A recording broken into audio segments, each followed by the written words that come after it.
오늘 여러분께 진짜 뉴스, 그 다음에 분석이 날카로운 뉴스, 그 다음에 나라 걱정만 하는 뉴스 여러분과 함께 합니다. 안녕한가 전영욱의 안전 빵빵입니다. 세 번째 주제 네. 가도록 하겠습니다. 환경부 블랙리스트 청와대 수사해야 한다. 네, 다뤄보도록 하겠습니다. 그런데 지금 방금 네. 나날이 연기력이 업그레이드 된다라고 중님께서 말씀해 주셨습니다. 아, 네. 본래 있으세요 연기력이. 네, 그동안 감춰진 능력이지만 드러나고 있습니다. 우리 네. 안전 빵빵 때문에. 네. 정정님, 저도 먹고 살아야 되기 때문에 아무래도 이제 왜 앞으로 다양한 역할이 필요할 것 같아요. 그러니까 네. 왜 뭐 노중년 여사의 모습이라든지 뭐 이런 걸로 제가 원래 연기를 공중파에서는 부를 것 같진 않고요.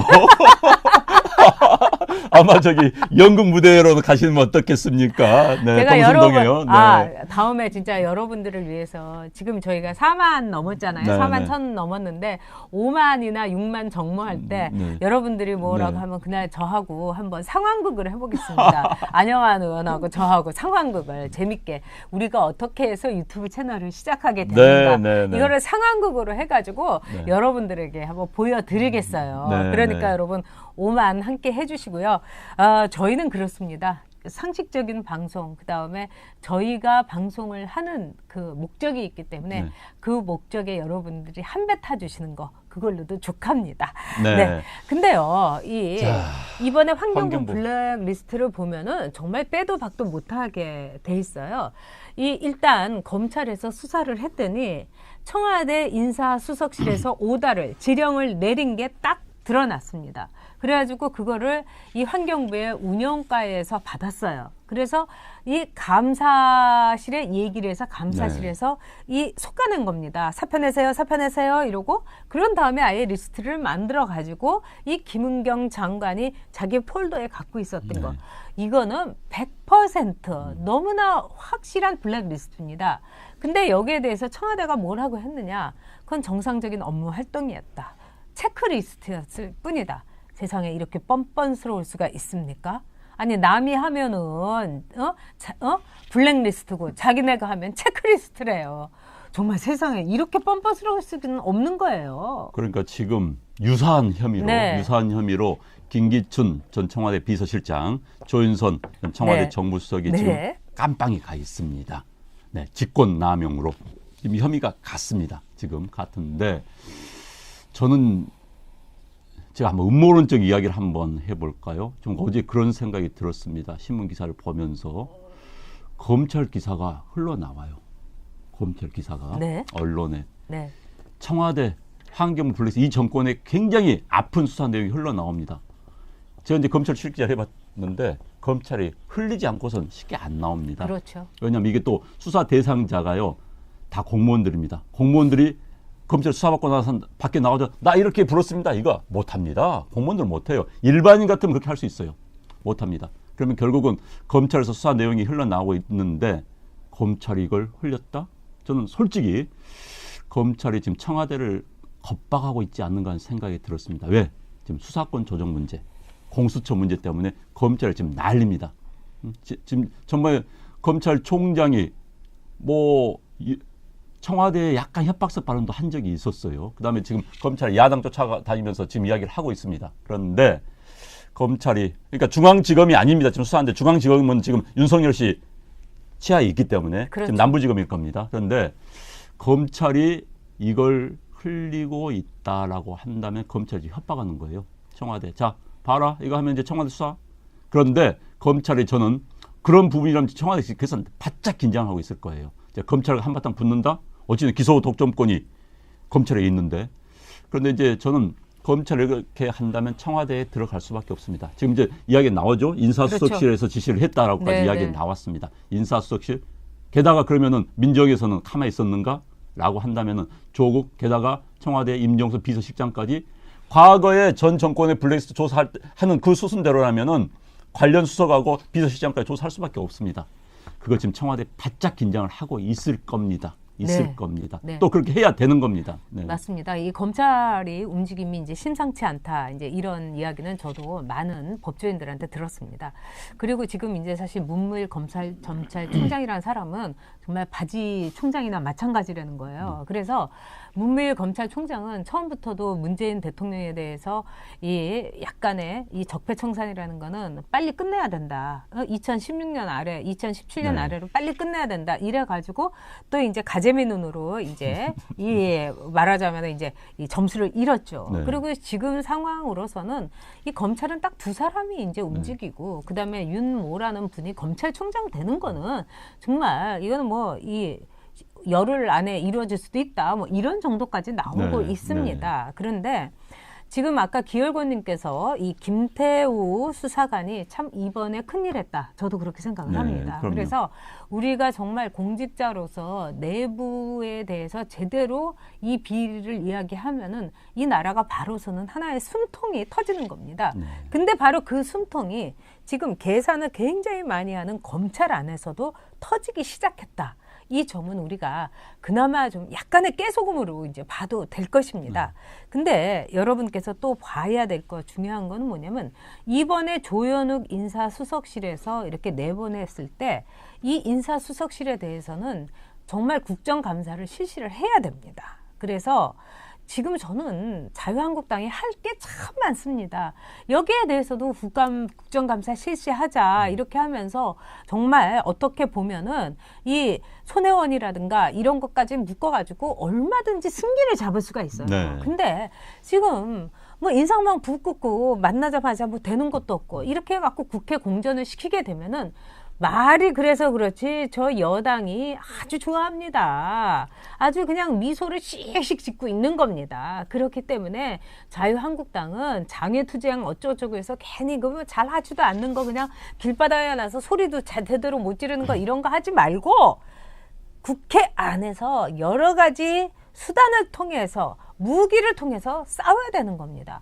정말 그런 걸 보면은 안효한 의원이나 저나 정말 지금 국회 밖에 있는 게 그게 저는 속상해요. 제가 정치에는 이제 정말 이제 정이 떨어진 사람이긴 한데 정말 우리가 안에 있었으면 뒤집어 놨을 거예요. 지금요. 좀 네. 진짜 100% 공감하는 네. 게 아우, 정말 화가 나요. 지금은 네. 장애투쟁 할 때가 아니에요. 그리고 잘하지도 못, 잘한다면은 제가 그러니까요. 박수를 치고 네. 잘하지도 못한 장애투쟁, 제 한국당 이야기하는 겁니다. 해서는 안 되고 들어가서 얼마나 그렇죠. 건이 많습니까? 신재민이, 김태우, 손혜원이 뭐 지금 검찰 사법부 겁박하는 것 포함해서 청와대 인사 문제 얼마나 많습니까? 이거 진짜 작은 상임위에서 그렇죠. 이렇게 해야 되는 겁니다. 그럼요. 그리고 그럼 언론 탈 수밖에 없어요. 그렇게 해야 되는데 밖에 나가서 며칠 전에 보도 보니까 농성자 한 명도 없었다면서요. 한 명도 없는 그런 농성. 한 필요 없습니다. 지금 이 건을 가지고 국민들한테 호소하고 국회 그렇습니다. 내에서 정말 담당자 불러다가 또 이상한 욕이 나오려고 합니다만 해야 되는 겁니다. 해야 되는데 저는 이해가 안 돼요. 그리고 정말 국회의원은 사선식이나 한 원내대표가 저렇게 원내 장악력이 없고 그다음에 이 원내대표는 엄청난 권력자입니다, 여러분. 그래서 미국에서도요. 사실 하원 의장인 펠로시가 트럼프보다 힘이 세다고 볼 수도 있어요. 그러면 이 야당의 원내대표가 이 어마무시한 자리인데 그 자기의 손발을 하나도 쓰지 못하고 맨날 그냥 분칠이나 하고서 그냥 깨갱하고 눈만 흘기고 이거 아니지 않습니까? 정말 저는 같은 여성이라서요. 늘 이렇게 막 이렇게 해주고 이랬는데 이제는 여자라고 봐줄 거 없다고 생각해요. 저 여가부 반대하는 사람이기 때문에 여자라서 특별히 점수 주고 이런 거 안 하기로 했습니다. 그래봤자 소용이 없으니까요. 자, 정정님께서 제 연기력에 감동하셨다고. 대단하세요, 진짜. 감사합니다. 네. 네. 나날이 진짜 뛰어나고. 제가 뭘 못하겠습니까? 자, 일신 하고 계십니다. 네. 그래서 갑갑한 세상에 잠시라도 시원함을 느끼게 해줘서 감사하다. 제가 감사드립니다. 그다음에 김정민님께서도 마구잡이 민간인 사찰, 공무원 찍어내기 블랙리스트. 이거 문지 국가에선 탄핵감 맞는 거죠?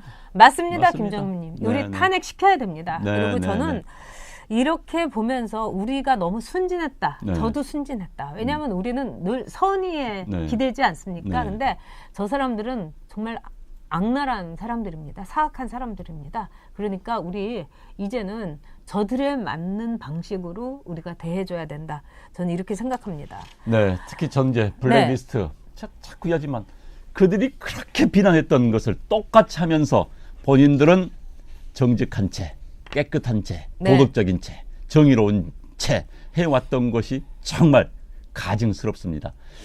사실 환경부뿐만 아니라 이게 지금 다른 부서에도 다 있었어요. 지금 네. 조사하면요 다 드러납니다. 드러나는데 이제 지난번에 김태우 수사관이 환경부 건을 폭로를 했기 때문에 지금 환경부가 집중 조사를 받고 있는데 사실 이 기회에 전 부서 다 조사를 해봐야 되는 겁니다. 그래서 그들이 얼마나 악랄하게 사람들을 밀어내고 사찰하고 뒷조사하고 했는지를 밝혀내야 되는 거예요. 아까 그렇습니다. 말씀했지만 이건 민주주의 국가에서 있을 수가 없는 일이 벌어지고 있는 겁니다. 게다가 가장 깨끗한 채 했던 사람들이 그 짓을 하고 있기 때문에 더 비난을 받을 수밖에 없는 겁니다. 네, 그리고 김규춘, 조윤선의 경우는 문화부에서 이른바 블랙리스트 이 단체가 하도 맨날 김인석 찬양하고 종북단체 진짜 그런 단체 많습니다. 그런 단체에다가 정말 우리 세금으로 지원을 해줘야 되나?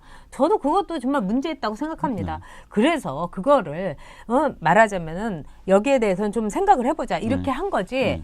이런 거하고 그것도 이제 문제가 된다면 할 수 있겠으나 정말 다 양보를 해갖고 이거 하고 이렇게 털털털털 털어가지고 말하자면은 블랙리스트를 만들어갖고 사람 쫓아나고 사람 목 자르고 이런 거 하고는 차원이 다른 범죄인 겁니다. 그럼요. 네. 이거는 더구나 청와대의 청와대 인사수석실에서 민정이야 당연히 손을 댔을 거고요. 인사수석실에서 이 조현욱이라는 사람이 완전히 그들의 마리오네트 역할을 하면서 자기 친구는 무슨 뭐 KTP 뭐 부사장 이런 걸로 막 꼽아주고요. 정말 이 사람들 하는 일은요 뻔뻔스럽게 그지없는 겁니다. 그렇기 때문에 자유한국당은 이 청와대의 민정수석실 그다음에 인사수석실 이거 운영위에서 감사 들어가야 됩니다. 그리고 찾아가가지고 난리치고 이렇게 하면서 정말 저들의 적폐가 태산을 이룹니다. 김순자님 말씀처럼 태산에 대해서 쥐새끼가 정말 한마디로 이렇게 흔드는 소리라도 내야 되는 게 지금 우리 세금으로 배지 달고서 까만 자동차 타고서 왔다 갔다 하는 그 사람들의 일인데 지금 뭐 하는지 모르겠습니다. 정말. 그 환경부 전 장관이 이야기했죠. 나는 인사권이 없다. 했습니다. 그러면 누구가 인사권 있습니까? 누구에게? 청와대죠. 그럼 당연히 조사해야 되는 겁니다. 지금 검찰 조사할 것 같아요. 지금. 그래서 그러면 청와대에서 인사의 최종 인사위원회가 열립니다. 위원장이 비서실장이에요. 임종석 실장까지 조사 받아야 되고 받을 겁니다. 저는 이 문제가 단순한 문제가 아니에요. 지금 뭐 김경수 관련해서 단순한 문제 아니라고 했는데 이 문제는 이 정부의 통치의 기반을 무너뜨릴 수 있는 사안입니다. 환경 블랙리스트는 앞으로 다른 부처의 블랙리스트로 또 확대될 수가 있는 거고요. 이제 이러면은 다른 부처에서 이제 폭로가 나올 수밖에 없습니다. 그러면 정말 도미노 현상이 일어나는 것이죠. 그래서 결론 청와대 수사해야 합니다. 네. 그리고 더 중요한 거는요. 김은경 장관이 인사를 내 마음대로 못한다고 담당 장관이 정말 설사 그렇다 하더라도 이렇게 말할 정도로 자질이 부족한 사람이라는 거. 그다음에 국가보훈처도 피우진이 왜 그 윤봉길 의사 손녀 이게 사표 받으려고 종용했느냐 그런 일 있냐 이렇게 국회에서 물어보니까 있습니다. 아주 그냥 단박에 인정을 했습니다. 이런 일은 있을 수 없는 일인데 있었습니다라고 이들이 대답을 하고 있습니다. 지금 이게 제대로 된 세상입니까? 제대로 된 나라가 아닙니다. 이 망하고 가는 나라인 겁니다, 여러분. 그렇기 때문에 이 마지막 힘을 다해서 우리가 부여잡고 가야 되는 겁니다. 그런 점에서 여기 많은 분들이 그러셨어요. 정말 이 문정부에는 인간 같은 사람들이 없다. 인간 같은 사람들뿐만 아니라 짐승 같은 사람들도 없습니다. 짐승보다도 못한 거예요. 지금 있는 사람들은 세금을 갖고 정말 순구 소년들 앞에서 이렇게 할 수가 있습니까? 그다음에 좋은나라님도 그 말씀하셨어요. 5.18 명단은 공개해야 된다. 그 점은 저와 이 좋은나라님 생각에 똑같습니다. 안영환 원장이나. 그리고 광주시로 넘어가면서 겨우 7명, 8명이 그걸 심사를 하면서 해마다 1000명씩 수백 명씩 이 5.18 유공자가 늘어나고 있다는 건 뭘 봐도 비상식적인 겁니다. 그렇기 때문에 그들 스스로가 이건 밝혀야 된다. 이렇게 생각합니다. 유공자는 자랑스러운 겁니다. 자랑스럽죠. 저 같으면 그냥 방송이라도 하겠어요. 나 유공자 됐다고요. 네. 아까 김자룡님이 써주셨네요. 과정이 공정하다고 하더니만 과정이 사악하다는 써주셨는데 제가 그런 과정도 사악하고 그다음에 결과는 정말 부정의하고 정말 무시한 정권입니다. 네.